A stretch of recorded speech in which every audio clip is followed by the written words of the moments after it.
All right. Welcome aboard. We are live. This is the Blue Plate Special. We're at the Wharf, Wisdom Harbor Studios here in Orange Beach, Alabama, at the Wharf. And this is, what a destination place the Wharf is. It's beautiful. We have the Marlin sculptures on one end. We also have all over the place. We have the unbelievable escalator statues that you really need to see. You can even walk on them. They're really nice. I'm Andy Andrews, and our guest today is Kevin Williams. Now, you just be still. I'll tell you a little more about Kevin in just a minute. But I wanted to say that are you like doing sign language for me? Yeah, I'm kind of, it's a little subtle undertones. It'll enhance. Thank you. Watch Okay, the playback. good. You'll enjoy it. But I did want to say, as we get started today, please, if you're on Facebook, please click that notification and let us, so that you know when we're live. Because if you click that notification button there, when we go live, you will be notified. They will. They'll get you. I think Facebook wakes you up. Or it something. does. They send somebody to your house too. Actually, it's an Amazon guy who comes to your house. Oh, but, that's good. That's good. And if you would share, if you don't mind sharing. I wonder sometimes. I look at this and say, okay, we got 100,000 people watching it, and 60 people share. I'm just not sure. Is this Sharing not as is good? the secret. Is it not as good as I thought it was? Oh no, it's good. And they teach in kindergarten. Sharing is the secret. So there you go. And you're not supposed to be talking. I hadn't introduced you yet. Well, I have. Okay, you can talk. You can talk. You can tell Kevin is a friend of mine. Otherwise, I wouldn't talk to him the way I talk to him. Shh. Hush. You've been notified. Yeah, and you can tell this might be kind of silly today too. This is going to be a lot of fun. So share it now. I get kind of silly. I'm glad Mark Lowry is not here. This place He's were just watching. Descend. Is he already on? He's on there somewhere. Good. Okay, good. Let's see what else. I'm just trying to handle the business at first. Share. Once we get started, thank you. Share alike. Also, if you're watching on YouTube, or even if you're not watching on YouTube, after we're through, go to YouTube and find Andy Andrews and click that subscription button. It says subscribe. Hey, there's Dan Stone. We're talking about Dan earlier. That's right. That's my preacher. Yeah, Hey, from the tropical island of Duluth. How about that? and Bonnie Nix. Hey, Bonnie, I got to tell you something in a minute. So we also want you to go to YouTube and just click subscribe. It costs you nothing. And then when you go to YouTube, you can look over and there will be my name. You can click it and you can get on the stuff very quickly, find anything you want on our channel. And that would really help me if you would do that. And let's see what. Hi to the Instagram people. They're hey, right Instagram. there. Instagram. It's right there. IG people. And the Twitter folks are back here. That's Twitter. Tweeting. Twitter world led by Brian Backen. Yes. Brian Backen. Yes. There's Look, we're getting shared. And Judson. Judson. Judson is Kevin Perkins' son. Yeah. Which is kind of odd to me that Judson is a dad now because, I still think of Judson as this little kid in a cowboy suit. And we had Lucy the Dalmatian at that time. And Judson would call Lucy his cow dog. And he would go, yeah, Lucy, yeah.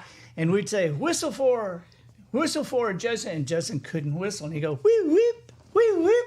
So but that's what. Now he's a dad. So it freaks me out. Bonnie, I just wanted to tell you that I'm drinking tea now by putting Frank's jelly in the tea. Ooh. Because I don't have any more of this honey that she got from Japan. It's just unbelievable, and you can't get it. The Japanese honey is quite superior. The Japanese bees are. Yeah. I'm thinking because they make it in different flavors. You know? So how do the bees know what flavor to make it in? That's very interesting. No idea. And who squeezes the bees to get the honey out of them? I don't know, but that is the buzz. Stung pretty bad. That's good. That was very good, ladies and gentlemen. Kevin Williams. How long have Welcome to my show. Yeah, I have known Kevin for since God was a boy, and we've known each other. You look very young to be as old as you are. I'm 83, so I don't think I look quite that old. But but you have been now. Are you? I guess a lot of people would know Kevin because you're one of these kind of people, kind of like me, where everybody, I do so many different things that nobody knows me for anything, Yeah. And I tell somebody the other day, they said, "Wow, you're famous." I said, "Well, I'm not really famous. I'm not the kind of famous that somebody sees in the grocery store and goes, 'Oh, it's Andy Andrews.' I'm the kind of famous that people look at and go, 'Did I go to high school with you?'" I mean, that's the kind of famous I am.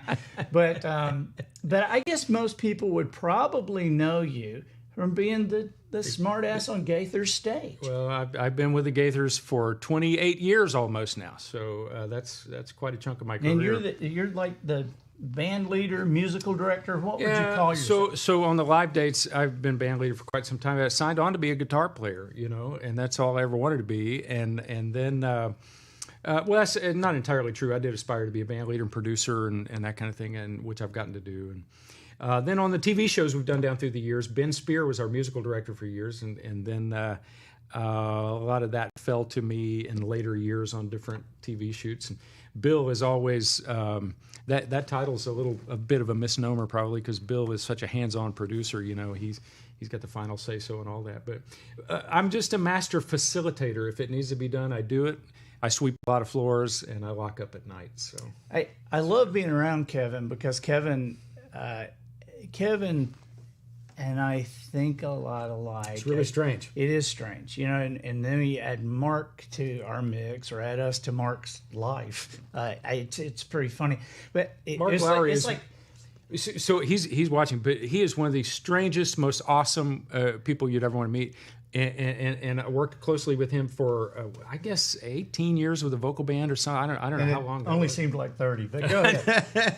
But just one of the most genuine, wonderful people. And then I got to produce 2 records on Mark, and found out how entirely strangely awesome he is. This brain is always intriguing to me of his, and he's very generous and very loving and warm. And we were doing vocals in the studio one day, and I promise you, he left his car running the whole time we were doing vocals. He was in there, and we sang for about an hour, and he said, "Let's go eat Indian food." And we went outside, and the car's been running the whole time, and it was nice and cool, So we went. You learn people when you go in the studio with them, or when you do their podcast. And I've been looking for the pod. Where's the pod? The shirt looks very nice on you. Oh, you got me the shirt. Well, we're wearing, and see, talking about somebody thinking alike. You're not going to say this. Yeah, you said something earlier, and I went, "Oh my gosh, hey, you're just old." Is what it is, because these shirts are from $10 Lifestyles, which is the biggest store at the Wharf. Yeah. I mean, $10 Lifestyles. They're kind of the cornerstone store of the Wharf. I mean, they're the ones that carry the Kamado Joe's, who's a sponsor of our podcast, the Professional Noticer. But they have so many shirts, and so we're wearing shirts from there. But you can't see the beauty of the shirt. I said, so here's a great shirt, and you said, well, the good part is on the back, and I said, I know, Kevin, it's because you're old that you see that, because I say the same thing. Why are you on a shirt that has all this stuff on the back, And Should we show them? But Austin, let's show them. But Austin and Adam say, Dad, they don't make shirts with stuff on the front anymore. And I'm like, yes, they do. And I was down at $10 Lifestyles. They don't make it. I mean, they must have a million different shirts down there. There's none with anything on the front. I mean, but here's what on the back I have. I don't know what I have, but that's yours is what it is. Yours is the Gulf Coast thing with that Gulf Coast and the heron. Yeah. And yours says, visit me at kevinwilliamsmusic.com. That's interesting. I like that. That's very nice. Yes, nice of $10 Lifestyles. Really sweet. Put that on the Salt Marsh shirt. Yeah. So. But really nice. But it is odd to me that's the deal. Because I've always wondered, it's like, hey, look at my shirt. Look at, read this. Well, it's like the coffee mug that faces toward you, and nothing is out here, and nobody can enjoy it except you get to see the look. I don't know. I never understood that. Now they make them double-sided. Do you know we're having some coffee mugs made for the studio general store out here, whatever we're going to call it. And obviously we're not open out there yet, but we will be soon. Yeah, this is really cool. If you've not been here, don't come yet. Yeah, don't come. And so we've got coffee mugs being made that have a Jones quote on this side. So you can see a different Jones quote on that side. And then straight across the handle, it says Jones. I love that. Just Jones. Just Jones. Which is, of course, the name of the new book coming out September 8th that will be on your website, I hope. Yes. So how long did you say that you've been with the Gaithers? The end of this year is 28 years. And how did that come about? You know, I always. And how did you meet Bill? Okay, so it's not easy to meet somebody like that. No, it's true. I mean, I look at Bill and it's still not easy. Dude, you have songs in the hymnals. He does. And you're alive. He does, yeah. Isn't that strange? It's very odd. Wonderful man, and I was doing sessions in Nashville. I'm what you call a session guitarist. So producers will call a group of musicians to play on a record for somebody. We don't call them records anymore. And so you know why you don't call them that? Why is that? Because they aren't. And so I got a call from Ben Spear, and he said, Bill Gaithers coming in town to produce a record, and would you want to play on it? And he booked me on the date. And I showed up and played guitar, and then Bill produced another record 2 or 3 weeks later. They booked me back. They booked me back for 3 records. And he didn't say much, you know, the whole time. He was very focused, extremely focused man, and not entirely social when he's focused. When he's focused. I mean, you identify that. I'm saying, yeah. You know, and so if you don't know how to take that, it's a little funky, but he's great. He's brilliant at what he does. So he didn't say much for 3 different dates here, and I finally said, you liking the guitar stuff I'm doing? And he said, oh yeah, as if to say, oh, you're here. You know, he said, oh yeah, just stay out of the way.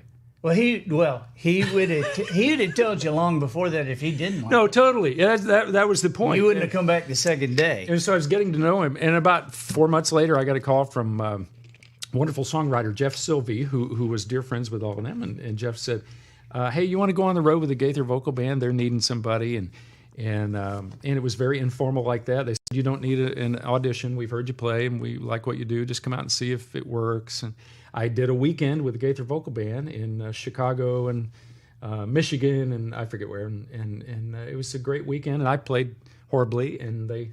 Now you don't just play. I mean, you are there's a lot going on. Pulling the triggers back behind the scenes. So at that time, what I was doing, we were down to the band was Bill Gaither and me. Okay, think about that. Bill played piano, and if Bill went to piano, I had to play bass, and then we would have tracked accompaniment, and I was firing those tracks. Had 2 DAT machines back then. It's called a DAT machine, Matt. It's like a dinosaur to you. And then I had a monitor console, and I was also running the monitors at the time and playing guitar with the tracks. So it was kind of busy then, and it's much busier now. Yeah.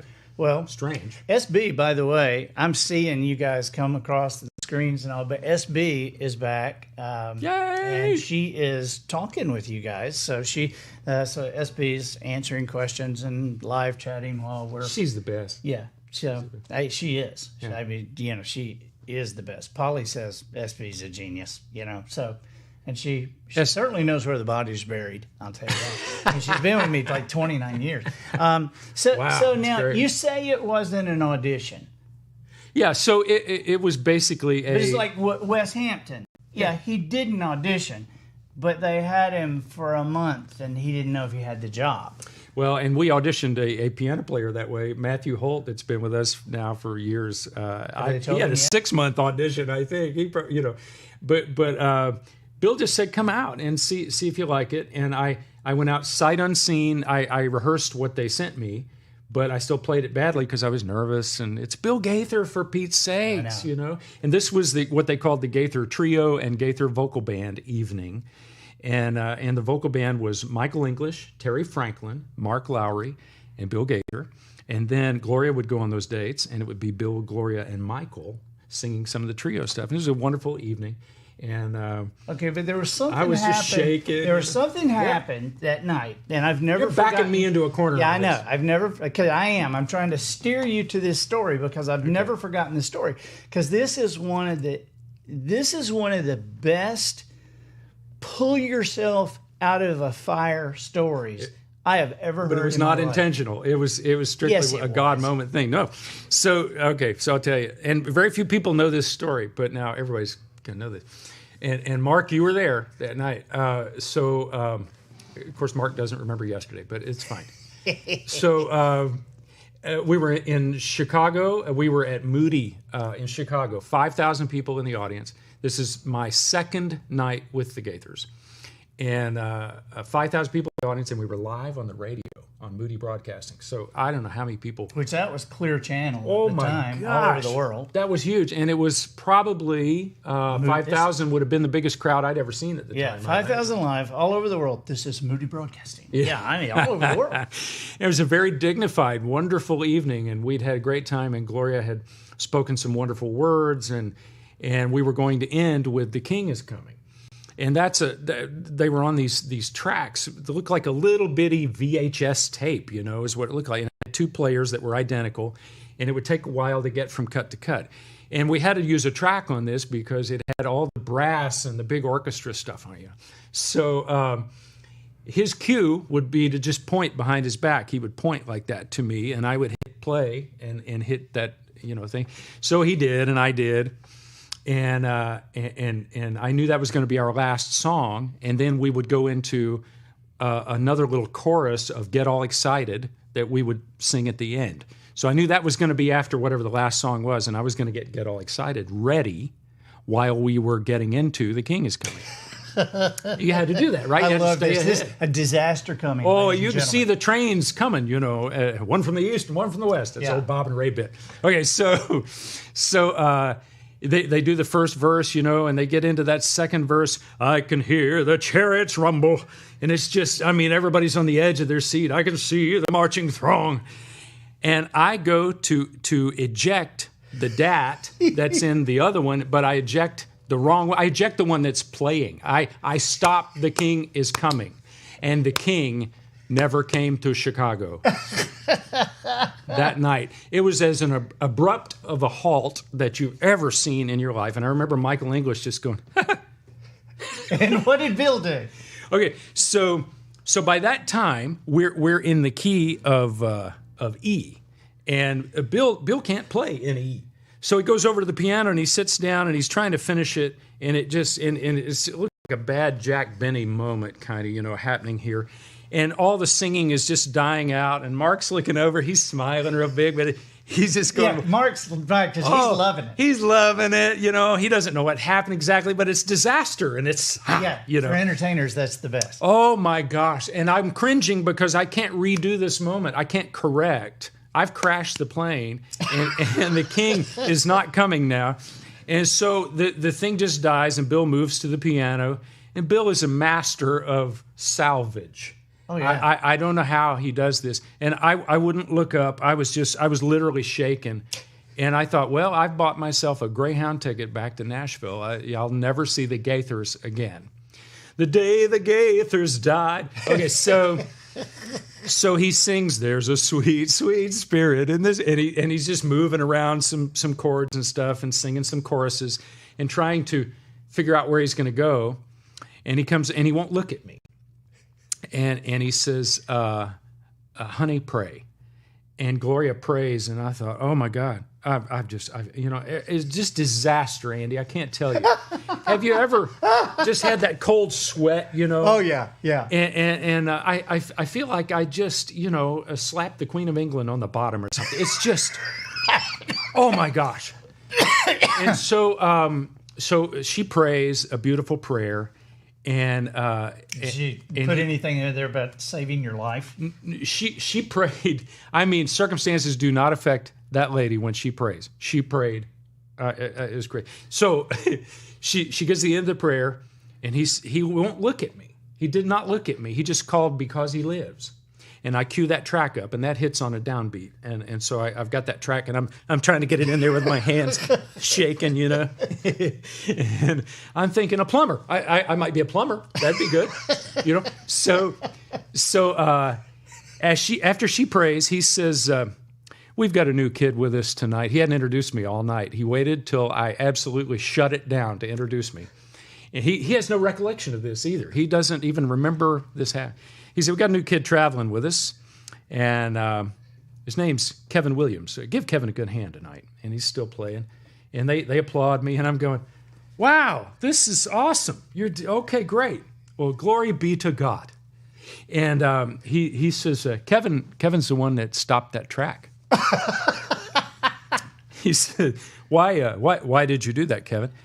And now I can't tell you, this was not premeditated, but I just felt like I'd lost it all. And so he said, why did you do that, Kevin? And I said, for the love of God, I don't know. And I screamed it. And those 5,000 people laughed.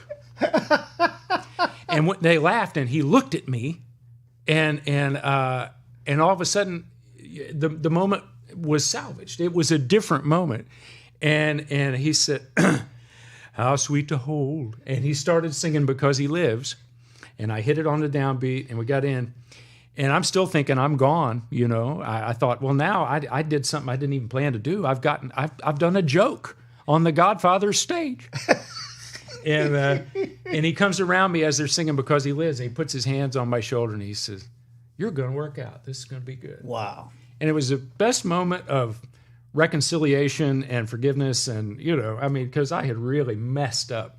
But, you know, if you know Bill for a while, you know that side of him. And I found it out in one quick concert, and it was the beginnings of almost 28 years on a handshake. Wow. How awesome. Great story. It is. And I can't believe you remember that, but it is a pretty memorable. I'll tell you my Dottie West story later. I've told the Blue Plate Special guys, but I'll tell you that story. Kind of same thing, because I screwed up the whole deal, and she just saved my life in front of everybody, you know.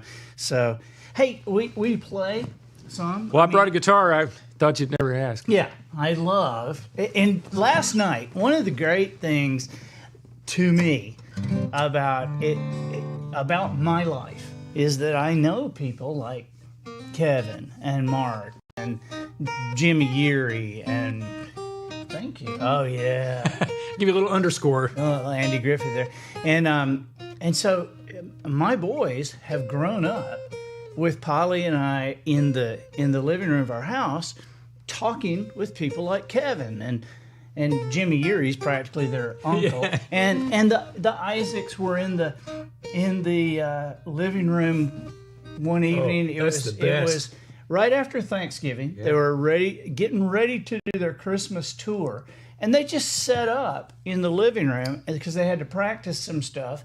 And so around our Christmas tree, and my boys are, you know, they're like 10 and 8, and they have no idea. We're watching the Isaacs, which, by the way, is the best Christmas album. I know you've got one, but this Christmas album is the second best that I've ever heard. Oh, thank you. There you go. But the Isaacs Christmas, I got to tell you. So the best. You know, when you hear the Isaacs acoustically like that, which most of us hear everything on a PA system back in the days when we used to have concerts, but to hear them in an intimate setting like that, where it's just them blending acoustically, there's nothing better. That family knows about harmony and about blend and about spirit. It is amazing. Well, last night was awesome at our house. I traded licks with Austin. Austin, your son, played guitar, and I played his guitar, he played mine, and then and we traded licks for about an hour, and then he carved my guitar into a knife. It's the strangest thing, but he makes knives. He's a cutlerist. But you take guitar, you're a different level. I mean, because I saw Austin, I was watching Austin watch you. Because you're the noticer. Yeah, well, I was trying to notice something. And it was just very, very interesting because he knows what he's watching when he sees you play. And so... Austin's got these long fingers, you know, that I covet. I got these. That's what God gave me. I got long fingernails. I got girly fingernails now, you know. But that's so you can pick. Right? So yeah. So I use these two like that, and then on electric guitar, sometimes I'll hold a flat pick and I'll use those two. You talk about Jimmy. Jimmy's a great guitarist, a great singer, great writer, but he's a great guitarist, and you don't get to hear him play a lot of the time. But he's great. He is. And Jimmy's got that full package, man. He can sing. The songwriting is through the roof. He is. So talking about Jimmy last night, and we were talking songwriting, and then we got to talking about one of my favorite songwriters too is Don Reed. Oh, Don, yeah. And Statler Brothers. Statler Brothers. But, Don, I had Don recently on the podcast. Yeah. And I have been reading his book, the Statler Brothers Anthology. It's a new book. It's the background of every song they ever did. But I think Bill and Gloria wrote the foreword to the book. They did. They did. Yeah. But you told me about a song. Evidently, I'm not. It was a B-side. Okay, explain this. And play a little bit of it. Probably my favorite, and of course I'm not a singer, but I appreciate good songs. I'm a producer. I get other people on pitch, and so I don't have to take that hit myself. But I remember having this 45, and I don't remember what it was on the backside of. It's amazing you remember the B-side instead of the... because of this song, and all their songs. Don's an incredible writer, and but this one grabbed me, and so the chorus talked about all of the songs he wrote. So just listen to the words. Don't listen to the way I sang it. But the chorus said, "Some I wrote for money, some I wrote for fun, some I wrote and threw away, never sang to anyone. One I wrote for mama, and a couple still aren't through. I lost track of all the rest, but the most I wrote for you." Now listen to this last verse. There's a couple of verses before this, but the last verse is the payoff. It says, I told you to forget this verse. The funeral. Yeah. That day when it's all over, and they come to carry me, and you're walking slow and wearing black with the rest of the family. Tell them when I was born and died, the year and the date. And if there's room for something more, here's what you may say. Some he wrote for money, some he wrote for fun, some he wrote and threw away, never sang to anyone. One he wrote for mama, he never finished 2 or 3. Yeah, he lost track of all the rest, but the most he wrote for me. Yeah, I lost track of all the rest, but the most I wrote for you. There you go, Don Reed. I love you. Wow.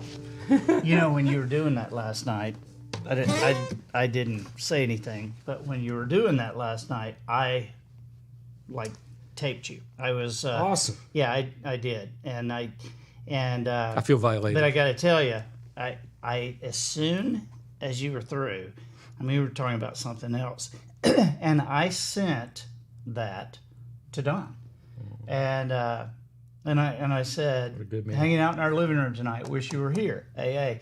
And very quickly he sent back, boy, I wish I were there too. But he got all the words right, probably closer than I can come after all these years. It's funny. Oh, I remember it like it was yesterday. Isn't that amazing? He is such a great writer. And I remember seeing them at a venue, and you probably never played this venue. But Don, if you're listening, I'm from Kentucky, rural Kentucky, and Russell Springs, beautiful town on Lake Cumberland. And we had a venue called Tombstone Junction, which was an outdoor Old West town back then. Oh, okay. And the Statler Brothers, they brought in big country acts on Sundays. And the Statler Brothers came in and did 2 shows there. And then years later, I got to lead a band for them. We did a Cathedral Quartet farewell, a Gaither taping at the Ryman. And we had the Oak Ridge Boys and the Statler Brothers. And so the Statlers did, what was that real fast thing? Jimmy Fortune sang the high note about the Ark. What was that song? Real fast. Oh, no, that's not it. That's not fast enough. Noah found grace in the eyes of the Lord. They did that song, and it was about 200 beats a minute. It was so fast, and and we got done with the song. We ended the song in about 30 seconds, and we finished and hit the last downbeat. And Harold turned around and said, "You run a tight ship." Oh my gosh! Now, do you write? Do you write? I mean, I know you write music. Yeah. But do you write? Write a lot of melodies, and then most of the lyrics that I write, I've had ideas and hooks for serious things, but most of the full song things have always been humorous stuff. Okay, before you, because I want you to do a humorous one, but I also know when your daughter Caroline, how old is Caroline? Oh, yeah. So she's 21. Carolina is at Auburn University, 21, and Olivia will be 19 in a few days. And when Carolina was still yeah, in she's her not even mama's born yet. tummy, Yeah. Mm-hmm. you wrote a song for her. It's a fairly short song. You played it for her every night, and it's just do you mind playing that? I don't mind at all. So I wanted to write songs for both our children and have it be their song. And this one came to me. I saw Carolina in this beautiful kind of artistic vein, is the only way I know to put it. You know how you just get a feeling inside of what a child's going to be, and which is interesting because she's a business and marketing major, but she has a real artistic side. And this is one of those. It's almost a James Taylor feeling kind of thing, but it's a.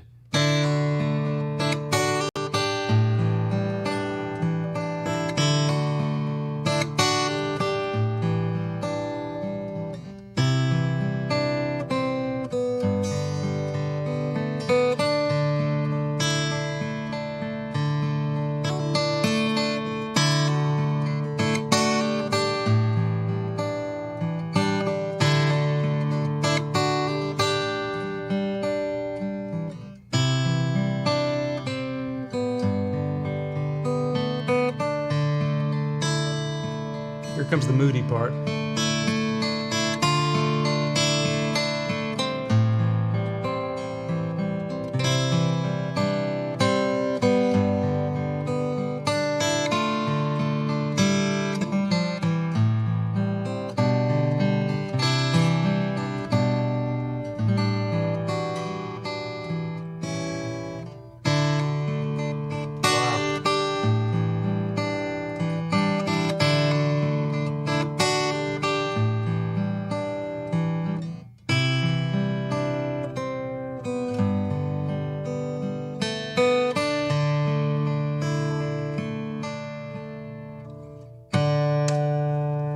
Wow. The pretty little thing. I don't know.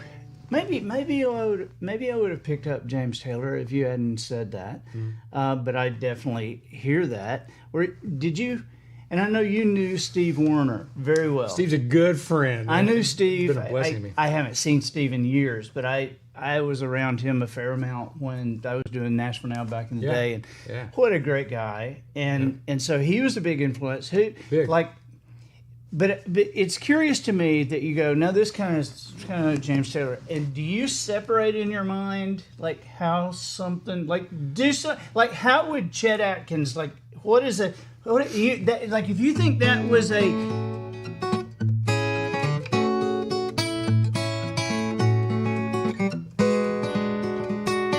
Okay. Chet kept that moving bass line all the time and had his melody going, and I can't do that like a lot of these guys. There's a Chet Atkins Appreciation Society that convenes every year, and they come from all over the world, and they are amazing players, and I feel like an imposter when I get around these guys. But it's that kind of thing, and see, it's curious to me that, I was wondering if you say, well, this is kind of James Taylor, that if you think that when you do other things, like what would a Johnny Cash thing sound like? So Johnny always had that real thrashing rhythm, and Luther would, had it against it. And then you always had, when Luther wasn't doing the solo, you had that. You remember that? Yeah. Because it always had that train vibe, And so that was the essence of his sound. Do that again. I hear that train a coming. It's rolling round the bend, And that's also I keep a close watch on this heart of mine. What is it? I'd open all the time. Come here, June. He has it fine because you're mine.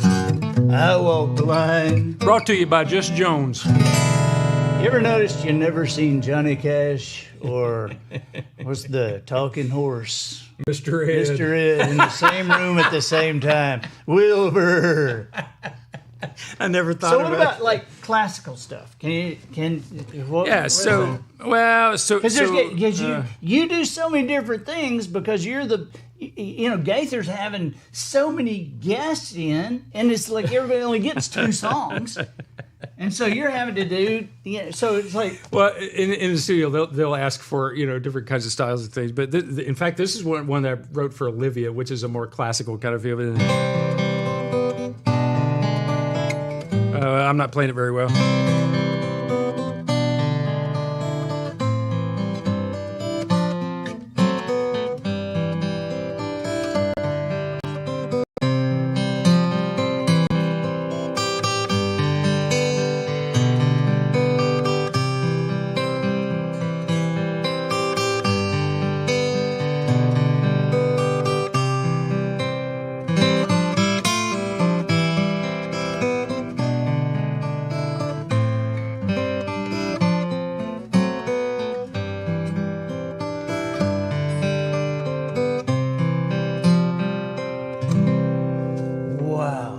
Waltz, Okay, so what about?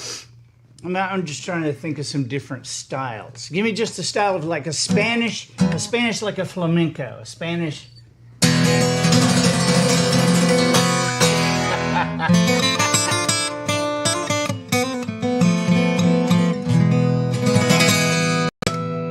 Wow. All right, blues.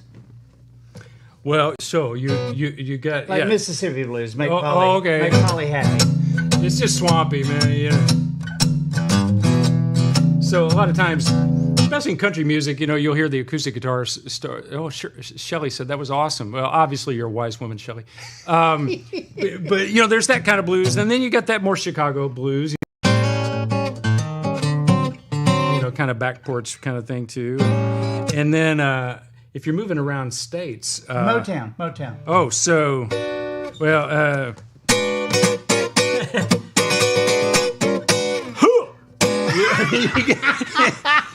in fact, I did that. We were at Carnegie Hall when I was doing TV taping, and Mark Lowry came out in a Porter Wagoner suit and had a guitar on. And he sang this "You Needed Me" kind of parody, and I played the guitar behind him. It kind of looked like he was playing, but I was over ghosting that.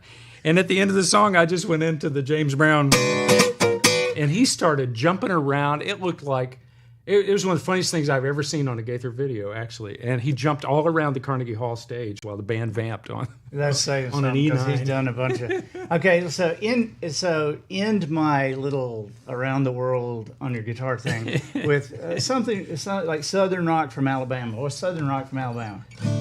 Oh yeah. Oh yeah. There you go. We have to stand up. I know, it's the anthem. Yeah, we have to stand up. Do you know? I don't know if you know this, being from Tennessee and Kentucky, but at the Alabama games, they play that, right? Mm-hmm. And everybody's singing it, but when they go "Sweet Home Alabama," the whole place goes "Roll Tide, roll." Roll Tide. I mean, it's just insane. And it's loud. And what's really funny is to watch some of these guys. Like here at the Wharf, there is a 10,000 seat amphitheater, which is right there, and so they have massive bands and great entertainment here, and every now and then some band will go into, we'll play Sweet Home, because they're thinking, hey, we're in Alabama, we'll give them a Sweet Home Alabama. They start the and so they'll Sweet Home Alabama, and the bands, you can see the bands do this when 10,000 people go, "Roll Tide, roll." So it's pretty funny. That's overpowering. I can't imagine. That's awesome. So I know we're out of time, and before. Thank you for having me on the Blue Plate. I thought there was going to be food. It's a Blue Plate special. Food's afterwards. I just got to make sure you're worth the food. But before, cheap outfit I want to have you do a couple of funny things, or just a couple of things. But I also want to say these are my gifts that I got today. This is the new one back here. This is the new one, and we've talked about this on the Blue Plate special. This is just awesome. I've already heard this. This is United We Stand. Tell me about this project. Came out for 4th of July, and it's got a whole thing happening with it now. So it's all the songs God Bless America and America the Beautiful. We did all of the the individual branches of the military, all of their themes, and it's my guitar music, and there's orchestra behind it and everything. So it's a passion project for me. My dad was in the Navy for 10 years, and so I have a real spot in my heart for military personnel and for veterans. Well, so we have a thing happening now. It's sold very well up to the 4th of July, and more than we would have even dreamed. And now we have partnered with an organization called Reboot, and they work with veterans all across the nation and veterans who are trying to work through PTSD. And so we are gifting them these projects to be able to say thank you to veterans. And so we'll have it on the website in a couple of days where you can go on there and buy however many units you want to buy. And we'll do download cards for the veterans. And then we match it 1 for 1. So if you buy 100 for 100 veterans, we're going to give them 100 in addition to that. I know Steve Gatlin was probably the first one to do that. He was the first one to. He inspired the whole thing. Yeah, because he said, "Hey, man, this is so great. Here's some money. Just give it to some veterans." And I want to remind me when we're off the air, but I want to introduce you to Louise Thaxton. Okay. We call her Wheezy. Okay. But she is head of American Warrior Initiative. Okay, wonderful. That does stuff for returning veterans, and it's just awesome. And so you guys need to know each other. And this, I love. This is Acoustic Sunday. Acoustic Sunday. That came out a few years ago. It's all hymns played on the guitar, and it's really light. It is something to put on and read your Bible or drink your coffee and just. You know what I think when I see that? What? I think, what are you looking at? A photographer. Yeah. What are you looking at? What are you looking at? I lost my watch. Is there something down at your feet? Yeah. What are you looking at? But that's the cool thing. Jimmy Urey and I go back and forth on that. Right? Because he's got an album coming out, and they're looking at and I'm saying, you know, look at the camera. Don't you want to connect? Because I look at this, and this is. Yeah, and there you go again. You're not looking at anybody. You're looking, and I'm like, look at. And so Jimmy sent me just like album after album after album after album of people. You know, Garth looking away, George Strait looking over here, Johnny Cash looking down. You know, I mean, and everybody looking away. And you know what I did? I sent back to him probably about 100 Elvis albums. Every one of them's like, thank you very much. I mean, right there, thank you very much. You know, Scylla, bring me my jelly donuts. I mean, she's like right there looking at the camera. Show the Christmas. I looked at the camera on the Christmas one. I know, but that didn't prove my point. So okay, I didn't want to show anybody that. Yeah. Let's not go into full disclosure, whatever happens. Hey, you remember the one, you got to play just like there's two that I want you to play a little piece of, and then we'll leave everybody songs that you wrote. No, they're not songs I wrote. They're songs you wrote. I produced a song you wrote. You and Jimmy wrote a song that we produced on West Hampton, and it is yet to come out. But it's called "Getting Ready to Breathe," and it is a good song. Was that the first song you've ever written? That was the first song. Yeah. Yeah. And Jimmy and I, because I had written in fact, I read this chapter on Blue Plate Special a couple of weeks ago. It's a chapter from the Notice of Returns. And Jimmy and I had been in the room and heard Gloria Gaither make a comment to David Phelps. And from across the room, Jimmy and I looked at each other. And after the meeting, you know, we kind of got, and I said, I'm putting that in a book. I'm writing something about it. What she said was, your hair's too long. Yeah. That's in the book. Yes. No. But Jimmy and I got together and wrote a song that is from the chapter in that book and from that thing that she said, but the song "Getting Ready to Breathe," and I remember I would like to hear it. I would tell Wes anytime you Wes can release sing it. We've cut the track, but Wes got to sing. But I remember the one line I remember is when she takes her last breath here, she'll take her first breath there. Yeah, so it's powerful, and I remember you debuted it in one of the cabins there on the cruise. You said, "Okay, we've written it. You guys come over and see what's going on."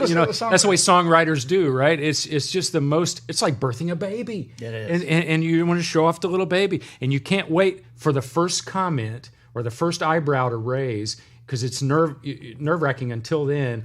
And then when everybody goes, "Oh man, that's amazing," you go, "Whew, okay, we thought it was, but okay, good." Do you know that when we wrote that song, Jimmy said, should we send it to Bill? Should we let Bill hear it? And I don't know if I want to let Bill hear it. And he said, no, you need to send it to Bill. Yeah. And all right, so I sent it. And, Bill's like, yeah, we'll listen. And, and here's ASCAP a few years ago. The ASCAP Songwriter of the Year is like the PGA Tour. It's a money winner. It's right. I mean, PGA Player of the Year is how many tournaments did you win, how much money. That's how they track it. Well, ASCAP is the music licensing, and so with radio airplay, with music sales, with concert sales, they keep track. And so the ASCAP Songwriter of the Year... Century. You just went right in on my punchline. Okay, where are the podcast rules? I asked to be able to... I was trying to explain that ASCAP Songwriter of the Year is that, just back up, like that didn't happen. The ASCAP Songwriter of the Year is like the person who, you get Billy Joel, you get, whoever, Elton John, whoever, and then Bill Gaither, whoever was, did the most in the year, Songwriter of the Year. But Bill was, now you can tell him. Songwriter of the Century. Bill and Gloria Gaither, songwriters of the 20th century. How about that? So we sent him the song. And Bill calls me. You're mad because I ruined the moment. Yeah, I am. I mean, it's just ruin a joke. I mean, you can ruin a moment, but don't ruin a joke, man. You got somebody running for a punchline. It's like Mark is with me. Mark is totally with me here. It's like you just stepped on Mark right in the middle of one of his. Mark would have zoned out moments ago. That's probably true. During my song, probably true. But Bill called back and said, now that's your. That's the first one that you've done. I said, with Jimmy. This was the first one I've ever done. And he said, you might want to stop there, but you got a good one. Yeah, that's good. So, okay. So wow. You did, and I want you to do a couple of these, and then we'll leave. But you did a dinner on the grounds thing. Oh, the homecoming song. Yeah, it's the homecoming song. Well, play a little of that because I just love the words. It's very descriptive. Growing up in Kentucky, and I don't know if you identify with this growing up in prison, but growing up in Kentucky, we had. I went to a little church with 40 people, and we'd have these all day dinner on the ground. And singing homecoming kind of days. It was just great. Now you're doing the virtual dinners on the ground. Yes, we are. Yeah, Zoom dinners. Yeah. Oh, there's nothing like a good old Zoom dinner. Zoom coming. But anyway, I wrote a little song, and it's got that Chet Atkins kind of thing to it. But I'll do the condensed version here. So I went to a church homecoming. There was lots to see and hear. There was preaching and singing and testifying, and the songwriters of the year. There was a wonderful Sunday school lesson, and Sister Beulah sang her song, and the preacher preached a fiery sermon. Naturally, he went a little too long, because it was 1:45 when we finally got done. We all went outside. Now, this ain't no joke, Andy. The women folks had food stacked 3 feet high. There was chicken and greens and corn and beans, and I ate till I was sick. And then me and the boys, we got our guitars, and we went inside to pick, and it sounded something like this. Oh, yeah.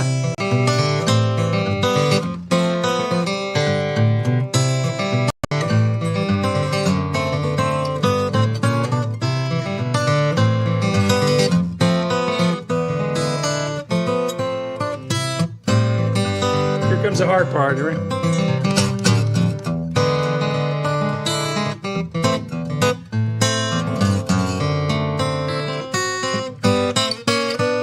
So if you ever get to go to a church homecoming, get your hair cut at the barber, get to looking real good if you would, and we'll see you at the Wisdom Harbor. All right, there it is. Yeah, right? How about that? Oh my gosh, there you go. Okay. I was songwriter of the minute. Okay, I forgive you for blowing the joke. Yeah. I got the plug in there. That was awesome. I'm commercial at heart. Awesome.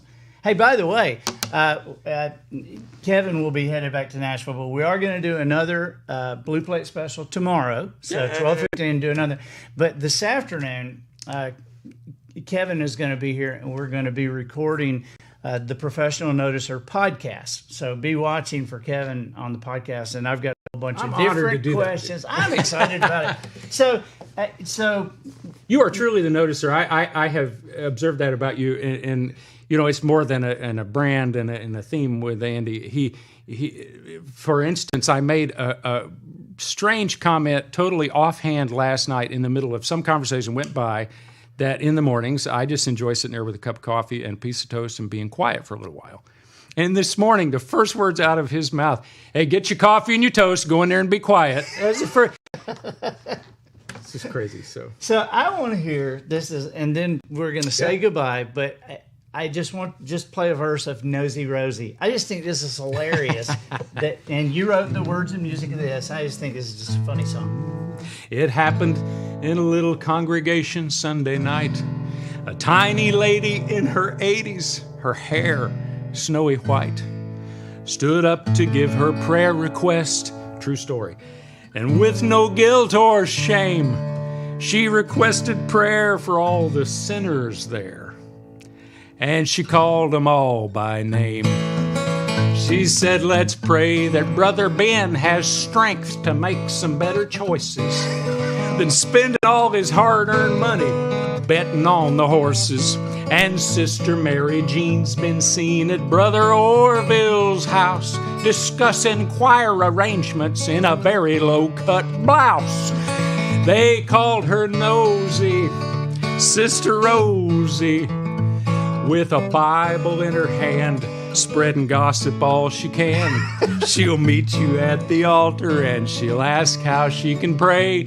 Then she spreads the word of what she's heard. It's the Nosy Rosie way." There's a little bit of it. Awesome. Thank you so much. Thank you for being here, buddy. Dude, thank you. KevinWilliamsMusic.com. You can get all that stuff and see the video. We have been posting the link to it, and so definitely, and we'll talk some more about Kevin's the